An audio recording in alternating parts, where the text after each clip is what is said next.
little bit earlier than usual, but here we are. Ryan Talbot. I'm Matt Parrino. This is Shout, a Buffalo Bills football podcast brought to you by Tops Friendly Markets. This is the preview edition of Shout. We're going to be taking a closer look at Buffalo Bills hosting the Miami Dolphins on Saturday night in the snow, it appears, here in Orchard Park. I mentioned we're brought to you by Tops Friendly Markets, and right now you can win $1 million. Each week, Kings Hawaiian is pitting two city sliders against each other in the ultimate showdown, and you get to help decide the winner. Vote weekly for your favorite regional slider for a chance to win all season long and earn entries toward the $1 million prize. Explore the interactive stadium to play games, get recipes, share photos, and more. Visit topsmarkets.com/redzone to enter. So, Ryan, this episode is going to be a little bit different. We have Carl Jones coming on from WROC in Rochester. I've been trying to get him on for a while, and he was supposed to come on the Wednesday show this week, but when we changed things around, we said, why don't you jump on here and help us preview this game? So we'll get to a lot of things. How are you, my friend?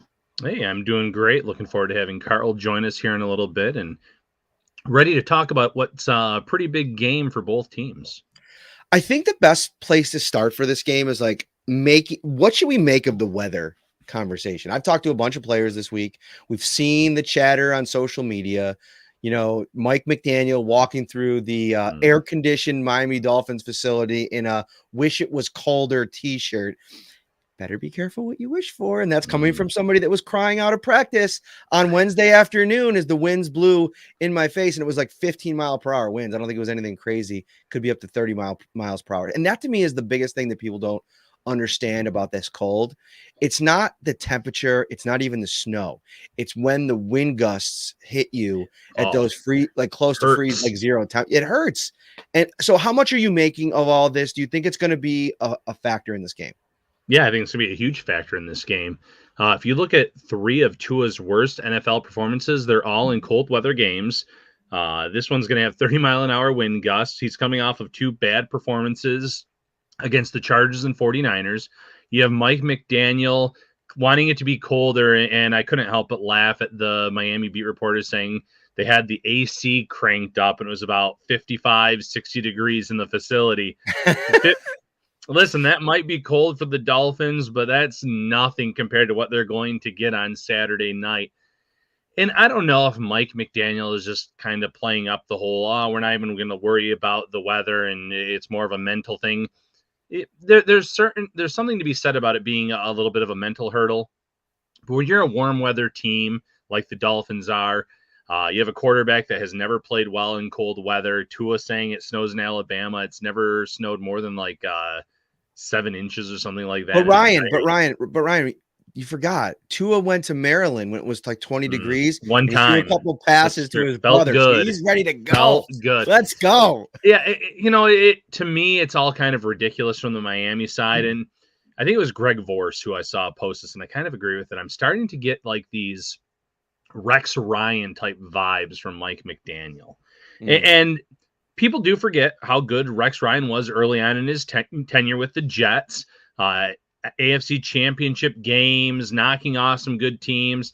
McDaniel has a long way to go if he even wants to be a Rex Ryan. And mind you, he's an offensive mind, and Rex was defensive. But the bravado, the T-shirts, we're not paying attention to this. Very entertaining guy, but 2 weeks in a row, your team has been exposed by good defenses. Actually, a good defense in San Francisco. Not even a good defense with the Chargers. A lot of backups in that game, mind you. You're going into a must-win game if you're the Dolphins, in my opinion, now. And you're kind of playing off the weather. And I don't know. I could just see this blowing up spectacularly in their faces on Saturday night. I mean, if you look at their 5-game win streak, right? Cleveland Browns, the Houston Texans, the Chicago Bears, the Lions, and the Pittsburgh Steelers. I mean, you're talking about a collection of defenses that allowed us to see the best version of this Miami Dolphins offense. And I think most critics, even people that had argued for Tua, and listen, I've been impressed with Tua this year. You can get him the player. You got to roll the ball out and still make the plays and make the throws. And he's made a lot of big ones. And if they can find different areas to attack this Bills defense, I'm not saying that they can't have success, but I wasn't overwhelmed with them back when they had the advantage of Poyer being out, Jordan Phillips being out, Ed Oliver. So it was a different Bills defense that they faced back then. And even then, it was like they made a couple big plays. Tyreek Hill is going to probably beat you once or twice every game. But to me, the storyline of this game is centered around an offense now that, again, has been kind of, plodding along a little bit less effective than it was early in the season. They've had a couple of games where they found him, which has been nice for the Bills, but they're now going to probably get a new piece back into the mix as early as Saturday. I'm really feeling the vibes like it's going to be Cole Beasley's season in the snow again. And Cole Beasley, he likes to go out there in the short tank top. It used to be the wind or the hair blown in the wind. He got his tooth fixed. I was really disappointed in myself. I didn't ask him about when that took place. But yeah, I mean, he's going to be involved in this game. And it was so interesting because Brandon Beane said the biggest thing about Cole Beasley adding him back to the offense is that he's like an extension of the run game because of what he does in that short passing game. So this is the kind of game where if the weather elements are what they are, you're going to want to have an outlet for Josh to be able to make reliable plays, catch the football, number one, and then, move the chains on third down. And I think that they're in a situation right now where there's a lot of moving pieces, but the main pieces are there. And they're going to go up against a Miami Dolphins defense that we'll talk a little bit more in a little while. But I think there's some advantageous matchups that they can exploit and build upon from the last matchup. Yeah, and Brandon Beane already said he's not ruling out Cole Beasley playing in this game. He knows the system. He knows the offense. He's stayed in game shape. I was talking to someone close to Beasley, and they were saying how excited Beasley was about the potential of, at that point, it was about half a foot of snow. And he was really excited about coming back and playing it. And now the forecast is even more. He's someone that Josh Allen trusts. And Matt, how many times have we seen Josh Allen have to use his legs to roll out of the pocket on a third down play? And he just needs that one player to get open. Cole Beasley is that guy who is always getting open for him in the middle of the field, that safety valve. And yes, when he's working and he's doing his best, that being Beasley, then you can get maybe Gabe Davis working the sidelines of one of his specialties. You already have Stephon Diggs. You have John Brown, who, he's been on the practice squad, but Dawson Knox, and the list goes on. You're giving him all of these weapons back that he was lacking, that he was missing. Having Cole Beasley back allows more of this offense to open up too, where I think there were certain plays they couldn't run when Cole Beasley was not here this year because he's just so knowledgeable about playing out of the slot. So I think he's going to have a big role in this game. There are matchups for the Bills to attack against this Dolphins defense for sure. They kind of went all in at the trade deadline, adding Bradley Chubb. I don't think he's necessarily made the impact that they were expecting. There's still a lot of issues with this defense as a whole, and I think the Bills can find some of those mismatches and work them in their favor on Saturday night. It's funny on this defense because I've been a bit critical of them, right? Especially going back to earlier in the season. But I will say this, going back and looking at some of the advanced numbers from last weekend, they got pressure on Justin Herbert. They were in the backfield. They made life hard on him. I thought Christian Wilkins was a force in that game. He was great. Bradley Chubb had 4 pressures as well. They had 4 sacks as a team. So that line is starting to generate some momentum, which is very important because they have tons of talent on the back end. Josh Allen was talking about that defense, and one of the first names out of his mouth was Javon Holland and what he's able to do in that secondary or like deep part of the field. And then also they bring him up towards the line of scrimmage at times as well. So there's a lot of challenges with how this Bills offense is going to attack the Miami defense. Additionally, they're going to be without starting right guard Ryan Bates. He's been ruled out already, as has Jordan Phillips. He'll miss another game here. It's been, the same story for Jordan Phillips again this season. It's so tough. He's such a talented player, but he struggles a lot to stay on the field. And at his size, 330, the height, the way that he plays the game, like it's not really surprising, but it's disappointing for a guy that flashed so big early in the season. What do you make of this Bates development? We kind of, touched on a little bit the other day. I mean, this is something, to monitor, and now he's going to be out, probably looking at Greg Van Roten, but we talked about it before the show. back in the first game against the Dolphins, they didn't have Mitch Morse, which I think was a catastrophic type of situation. Right. So Deion Dawkins getting healthier, which is big news. You'll have Morse in this game. They'll miss Bates, but I think it's something that they can kind of manage and navigate. Yeah, they can manage and navigate it. Obviously, it hurts when you lose one of your starters, especially on an offensive line where the depth is questionable. And the depth on a lot of offensive lines is questionable in the NFL, if we're being honest. And, it might be a Greg Van Roten who takes over that spot, whoever it may be. It's a step down in play. And you were just talking about Christian Wilkins and this Dolphins line and the pressure. And while they did get a lot of pressure on Justin Herbert, Herbert was so accurate with the ball in terms of making plays with that pressure in his face. That could, going back to Cole Beasley, that could just be Josh Allen's bread and butter. If you're going to bring pressure in my face, I'm just going to drop it off the short passing game, get it to Cole Beasley, get him going. I can obviously hit Stephon Diggs in those one-on-one situations. You trust him. So it will be interesting to see what kind of game plan the Dolphins bring in terms of pressuring Josh Allen. Versus sitting back, playing back. But I really, like we were just saying, I think that Allen's going to be able to beat the pressure with his legs, get away from it at times, and obviously use his arm too to hit some of those receivers that might be open because of that additional pressure coming in his face. I'm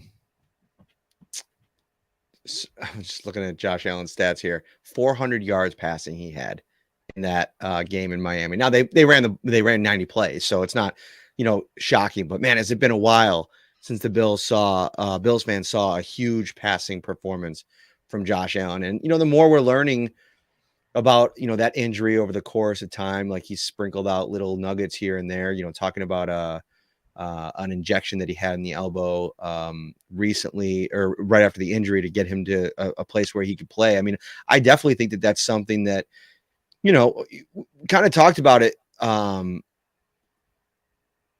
not being a huge issue after a few games, but who knows? I mean, it might be a situation where this continues to nag him. I was watching him right out at practice today before he wasn't even in the stretch line. He was doing this like really kind of intensive, like, stretching / arm mobility, neck mobility kind of deal. So, they're managing that as best they can, but it's surely the dip in production. Listen, I know defenses can have an impact on the way that this offense plays and the success that it has, but this consistent amount of drop in production, I think, probably speaks to something more going on there. And not having Bates against these defensive linemen for the Dolphins is going to be something to watch for sure. Yeah, with Allen's elbow, I'm in agreement with you. It's definitely affecting his play. There's been throws that he has just simply missed that he wouldn't have missed if he were healthy, if his arm was healthy.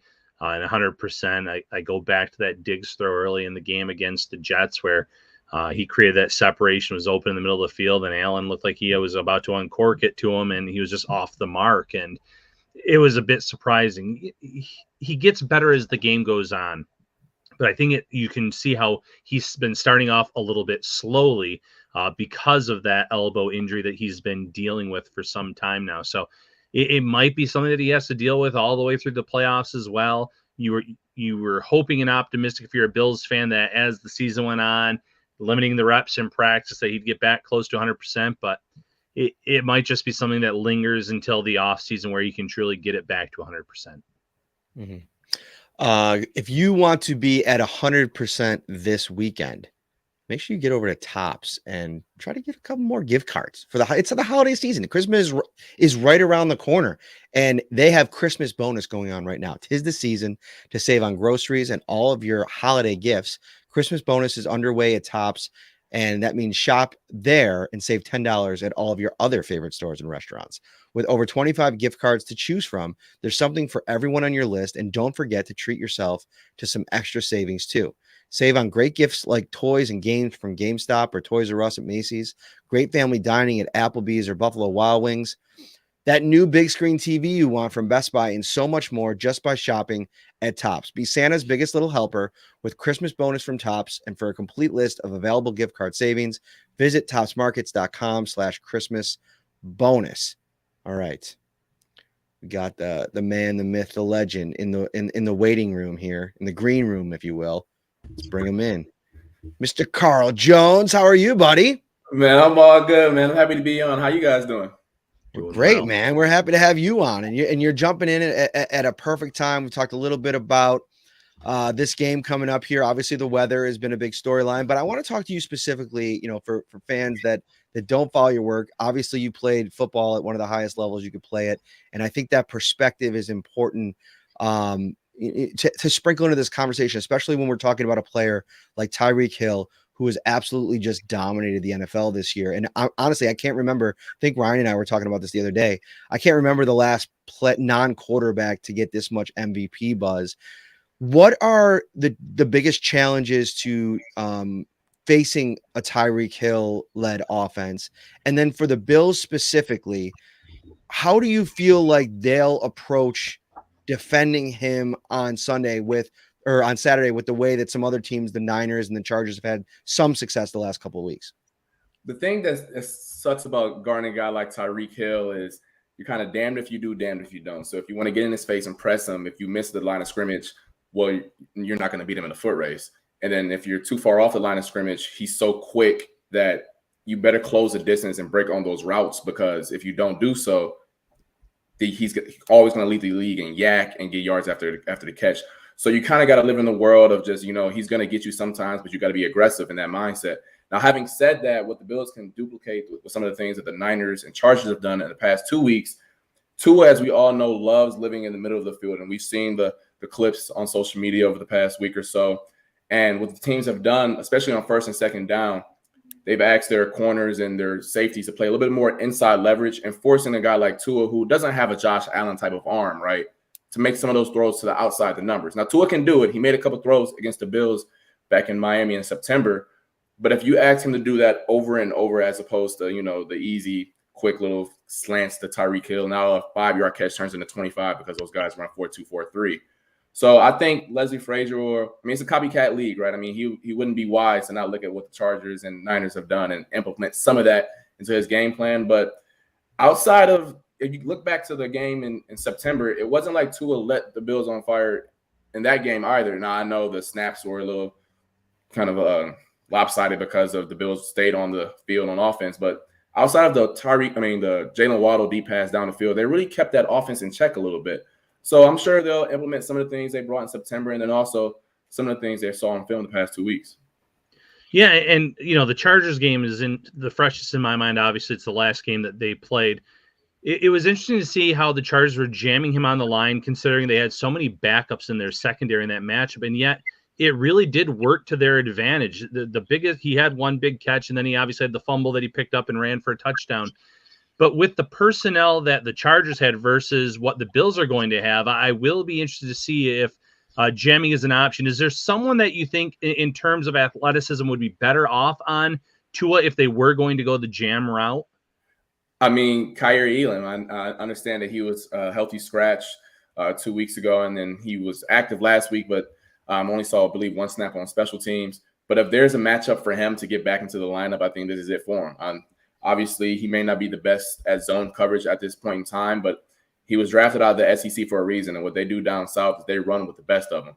I believe he's a 4.3 type of guy. He's long, rangy. Just ask him to get in Tyreek Hill's face and Jalen Waddle's face. And look, you're going to miss against those guys. Those guys are really, really good players. Like you alluded to, the Chargers personnel wasn't that great. They had a lot of backups. But if we're gonna get beat, I want to get beat being aggressive. I would much rather not get beat being passive. And I felt as if in previous years, I felt as if the Bills were a little too passive against some of the things that the Chiefs were doing when they played Tyreek Hill. It's like, you know what? You guys are going to get beat regardless. Might as well be aggressive more often than not, because now you're forcing Tua to miss throws and hold on to the ball a little bit longer and allow guys up front to get home. So I think Kyer Elam will be a great matchup for what the Dolphins bring to the table. It's interesting because the big story this week, and I'm running a big feature about it as we speak, it has been Cole Beasley, right? Like his reintroduction into the offense, the potential of him possibly playing this week. And I definitely do think that he's going to be a lever if he does play that will be helpful. But I'm also thinking that wouldn't this be just the ultimate Brandon Beane, Sean McDermott move to throw this Cole Beasley wrinkle curveball in and then unleash Isaiah McKenzie, who has had so much success against this scheme and this defense over the last couple of seasons. I mean, you go back to the, week 3, and I know he needed an IV at halftime. He had 76 and a touchdown in that game, and he has given whoever they've lined up at nickel cornerback fits over the last couple of meetings. Do you think Isaiah McKenzie could have a more pronounced role this weekend, even with Cole Beasley back in the mix? The Dolphins live in that man coverage. We're going to live on an island and tell your guys to, go out there. And as a DB, it's kind of worrisome to even watch them play just because they have no help out there. And for a guy who's explosive like Isaiah McKenzie, that's why the matchup has been so great for him. Cole Beasley, the zone buster, right? He's going to find the ways, find the little holes in the zone and get open. And he is great against man as well. But a guy like Isaiah McKenzie, he's really athletic. And guys in the slot, you don't want to chase around a jitterbug like that all day, especially when they're athletic to go with that side-to-side quickness as well. So this could be an opportunity for Isaiah McKenzie to show up, because the Dolphins secondary, obviously they're banged up. They've been banged up the entire season, right? Mm-hmm. But they need some guys to step up, and I feel like Lil Dirty will be a prime guy to do so. Carl, we were talking about it earlier in the show, the weather. How much do you think the weather is going to factor into this game? What's your opinion on Mike McDaniel and the how he wants it colder, and Tua talking about throwing a football once in Maryland in the cold and how it felt good and that it snows in Alabama? So I played at Syracuse and I was blessed. I played in the dome, right? So I didn't get to play in the snow games all the time. I did play in Boston College a couple times in late November and Pitt as well. It's going to be cold, but everyone's cold out there. It's all a mindset type of deal. And honestly, outside of the quarterback, I really don't know who else is really affected out there, because no one's going to like it. Like, Stephon Diggs may have played in Buffalo the past 3 years. He's not going to enjoy being in 20-degree weather either. Now, granted, with someone like Tua, with the wind, I think is the bigger issue than just being 20 degrees. Cutting across those crosswinds and having the arm straight to make some of those throws. Josh Allen obviously would prefer to play in great weather, but if there's a guy built to play in some type of weather like this, his skill set is conducive to do so. I think all other players on the field are going to be like, this is miserable. Forget it. Let's just play hard as we can and get the game over with. However, I am interested with a guy like Tua, whose arm may not be an A+ type of arm. Crosswind, snowy. Can he make some of the throws that are needed in a game like this? I'm curious. We have somebody tweeted, messaged me with a question, and it's something that we kind of get a lot, and somebody with your football experience, I think, would really help paint this picture. So in a game like this, where you mentioned Tua likes to play in between the hashes, how much is that interior pressure important up the middle? And one of the questions was, would it make sense to maybe move a guy like Greg Rousseau inside a little bit more, something he's done in the past, to affect those throwing lanes a little bit more? Now, I would myself, if I was answering this question, would come back with, I think the Bills do a really nice job in the games that they run in getting Greg Rousseau to get on the inside naturally from the edge, which I think creates confusion, right? And then you have Tremaine Edmonds at that second level. What do you think the best way to deploy these guys is against Tua? And then also, how much of a problem is that having those two guys, specifically Edmonds and Rousseau, in those throwing lanes? I mean, Edmonds is a freak like size in the middle of the field, which I know in the secondary that helps out so much. This quarterback holding on just 1/2 a second longer just because he can't get the window, right?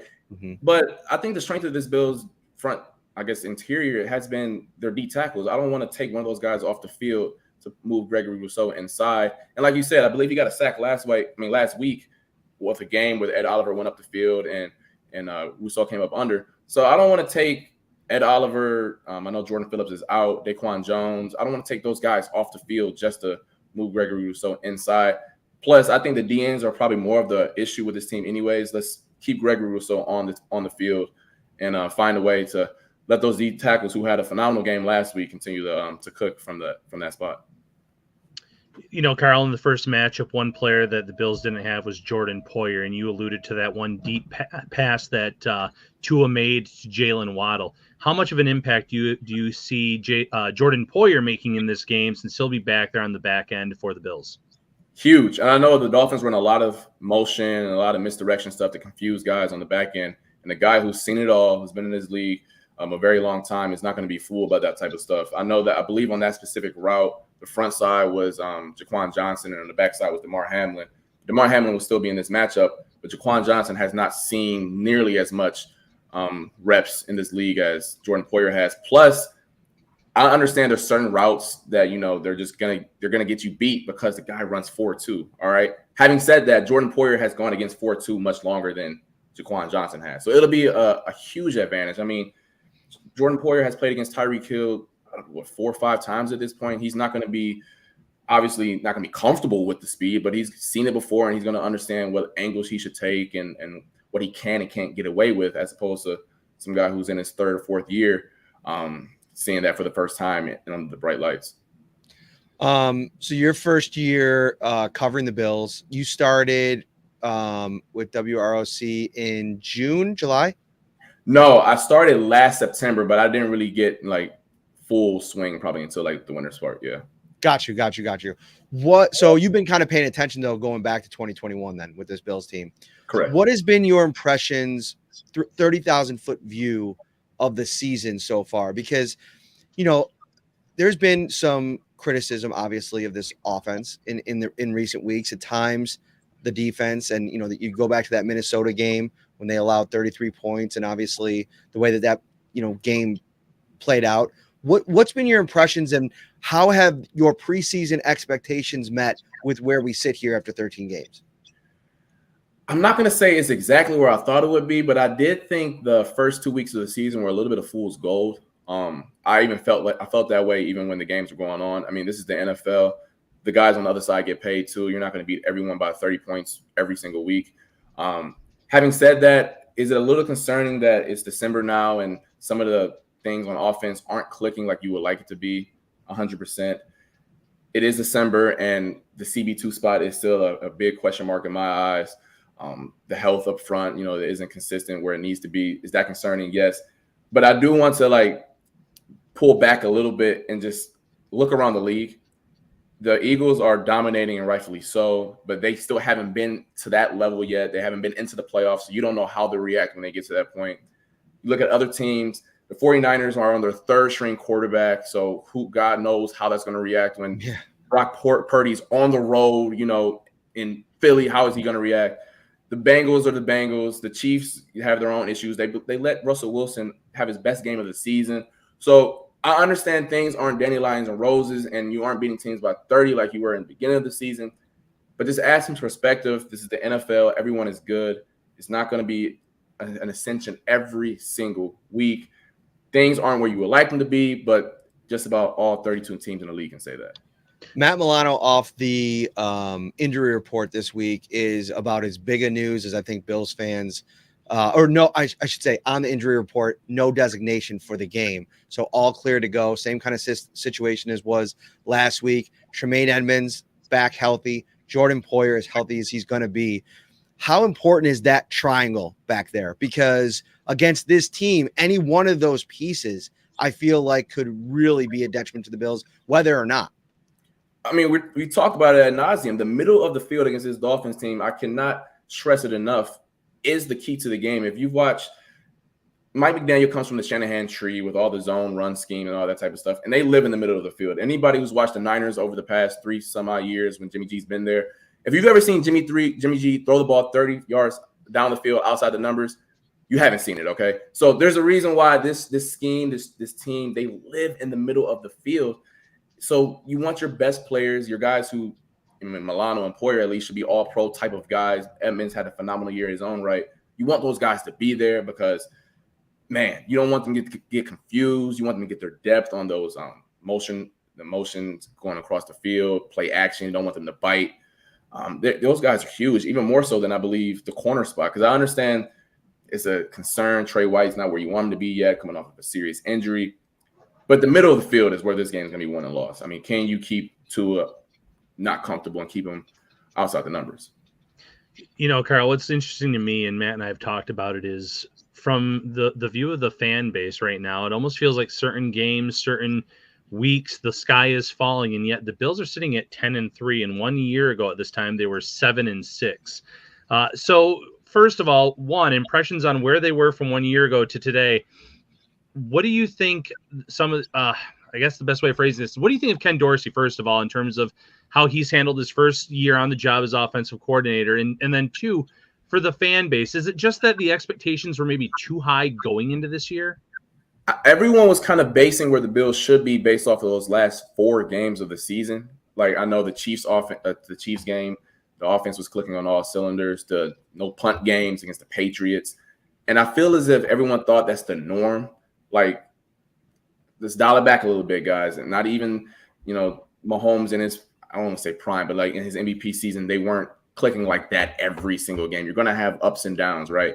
I mean, look at the Rams last year. I mean, they didn't really get clicking. They went through a lull as soon as they got OBJ where they were like, hold on, did they just make a mistake getting this guy?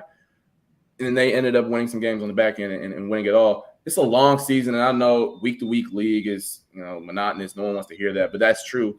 But on Ken Dorsey, I think this is what you expect out of a first-year play caller. If I'm not mistaken, no first-year play caller has ever won the Super Bowl. So if we ever thought that this was going to be a smooth-sailing ride to a hopeful Lombardi trophy, you were mistaken. Having said that, I do think that we kind of forget there were times last year where fans were upset with Brian Daboll. And I get it. Play callers around the league are always going to be get the backlash on Twitter. It's the easiest thing to say. Oh, the play didn't work. It's their fault, right? Mm-hmm. And I vividly remember last year against the Jaguars where the Bills couldn't figure out how they wanted to implement empty against the Jaguars. They just couldn't do it. And obviously they lost the game and the sky was falling then. And Daboll found a way to get things done.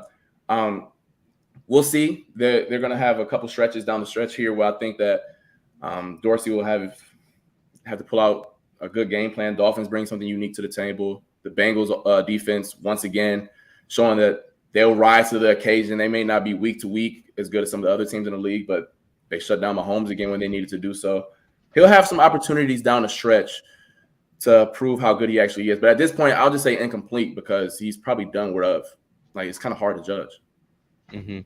Right now, over at Value Home Centers, they have 4 days left of the Milwaukee Pack Out promotion.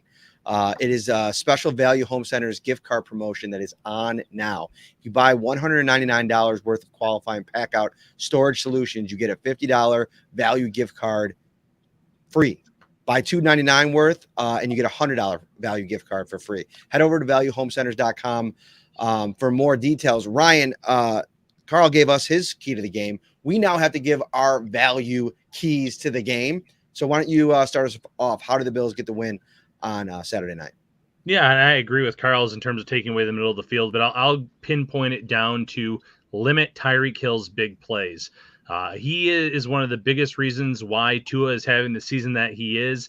I think that Tyreek Hill is the MVP of that Miami Dolphins team. And if you can limit those big plays, if you can take the timing of his route off just slightly, it will throw off Tua and the Dolphins offense. We saw that early in the Chargers game where that connection was just slightly off the mark.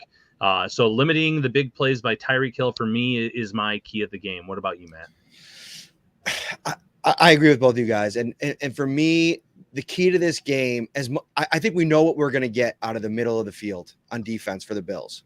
We talked about it a few minutes ago. To me, I think they need to continue the momentum from last week with this front and the way that they've operated, generating pressure and then finishing at the quarterback. And this is a game where, a lot like Mike White, Tua is going to be a standing target in there. He gets the ball out pretty quick, but if you're able to defend long enough, guys like Ed Oliver, who is off the no injury designation for this weekend, Daquan Jones on the outside, AJ Epinesa, who's starting to seem like he's finding a little bit of momentum on the other side. And obviously Shaq Lawson will have plenty of motivation for the second straight week against a former team in the Dolphins. That's to me the key to this game, because if you get into his face, if you hit him, if you make it hard in these weather conditions, he's just going to be doing a lot of thinking back there. And that to me is the key to the game. All right. Every week, Carl, before we get to the final part, we'll get to that in a second. Our pick segment, we'll ask you for a pick. And if you don't have a pick, you can just give us how you think the game's going to go. I want you to tell people a little bit more about yourself, where they can find your coverage. And you have a super cool story. I would say you're the only one locally on the beat that covered the team in the different markets that has played like big time college football. So that's super cool. Tell people a little bit about your journey. Yeah, I'm from Cleveland, Ohio. Originally played at St. Edward High School, the greatest high school in America, I like to say. But from there, was fortunate enough to receive a scholarship to play at Syracuse under Dino Babers, who was still there. Played corner, safety, nickel, all three of those for my 4 years there at SU. Went to a bowl game, the Camping World Bowl, during our Turn 3 season. It was a phenomenal time, man. I learned a lot. Went against some guys, some really, really good players. Deshaun Watson, Trevor Lawrence, Dalvin Cook. I mean, you name it. The ACC is a litany of guys. Lamar Jackson, actually, my first ever college start was against Lamar Jackson. It didn't go well, guys. You can look it up. It wasn't good, okay? That's why, like, when I see Lamar doing other things to other pro NFL players, I actually get happy because it makes me feel a little bit better about myself. Yeah, it was a grand time. Played at Yankee Stadium, played at Death Valley a couple times, played at LSU. It was an awesome time, and I'm forever grateful for that opportunity. From there, got my master's at Newhouse, the School of Communications at Syracuse, and was blessed that here in WROC in Rochester, that they afforded me an opportunity to be a sports reporter and anchor here. So that's where I'm at right at the moment. I'm blessed. I'm happy that you guys thought of me to bring me on, and let's hope this coverage you guys doing is great from my perspective. I'm always looking from a distance, and it's always dope to see you guys. Carol, where can they find you on social media? Yeah, you can find me on Twitter at Jones11_. I'll be tweeting my thoughts on everything that's going on. Parrino has much better analysis than I do at this point. I'm still learning the ins and outs. But from time to time, you'll see me tweet a video of like what I think the Bills did defensively, because that's what I like to focus in on a little bit, just what I thought maybe Trey White or Dane or DeMar is doing on the back end. But Jones11_, you can find some of that stuff on my Twitter. That is false. It's the first lie you told on this podcast, and I'd appreciate it if you bring some more truth to this situation when we bring you on. No, this has been awesome, man. I hope to make it a regular thing. You do a great job out there, and we've had that on before. Sister station to WIVB, doing Buffalo Kickoff Live with all those guys. It's a great time. So thank you so much for coming on. Before we let you go, though, we go around the horn, give our prediction for this game. It's a big one. The weather up to maybe 9 inches of snow before kickoff definitely could have an impact. How do you see this one going? Man, I know I said snow doesn't matter, and I know that it's a mindset and all that good stuff. Having said that, if you look at the history of Tua playing in these type of games, it's not great. I think a lot of that has to do with his physical capabilities or limitations. I don't see the Dolphins putting up a lot of points. I really don't. I think this is a game where if they get to 20, I would genuinely be shocked.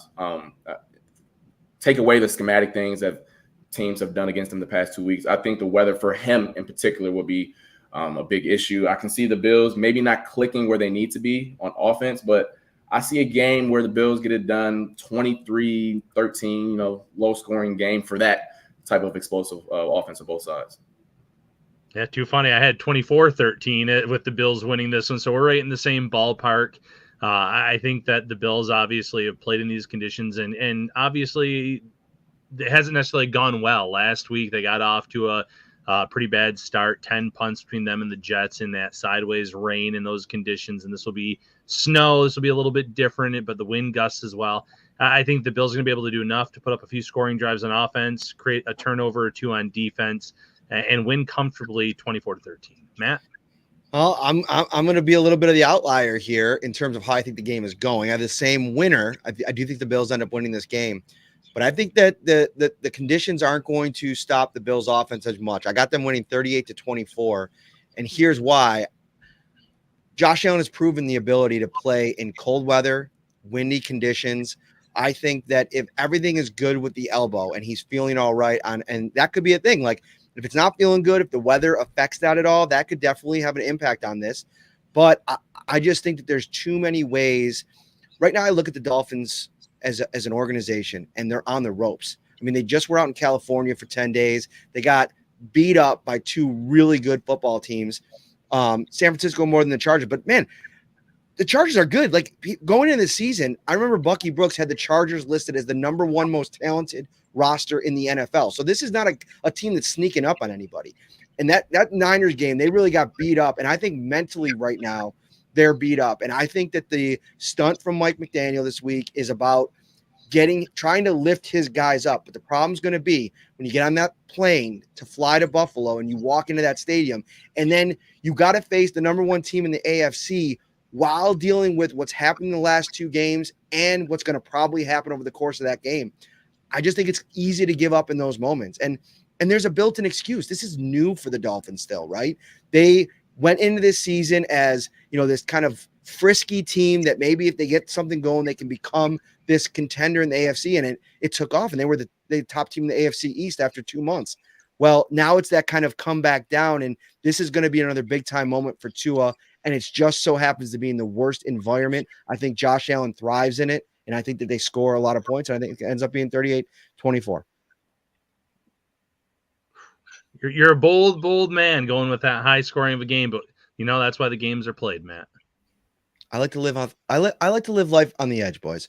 And speaking of living life on the edge, why don't you guys head over to the Carry Out Cafe at Tops right stinking now to get yourself just fully stocked for this weekend, whether you're hosting a party or you're taking the tailgate down to Highmark Stadium for Saturday. Check out this list of stuff. Hot to go, fresh, large cheese and pepperoni pizza, $14. The jumbo chicken wings, 10 count, $14. The legendary breakfast pizza. Listen, I want to see some heroic tailgater buy 6 large legendary breakfast pizzas at Tops, bring them to the tailgate, put them on like a I don't know, like you get one of those what are those things called, Ryan? You cook the pancakes on them. What are those things called? Griddle. Yeah, put them on the griddle. You can have breakfast pizza all day long, all the way up until kickoff. Pizza or taco log, 6 count, $7.69. Baby back rib sections, $5.99 a pound. Sub sandwiches, wraps, apps, sides, and so much more. Visit topsmarkets.com/redzone for the complete menu of ready-to-enjoy fan favorites. Carl, you're the best, man. Thanks so much for coming on. No, thank you guys, and I wish you guys the greatest success ever. I look forward to all you guys' content. It's so good, and I'm envious of it. Okay. Well, you made it a lot better today, my friend. For Ryan, for Carl, I'm Matt. See you guys after the game on Saturday. Have a great weekend.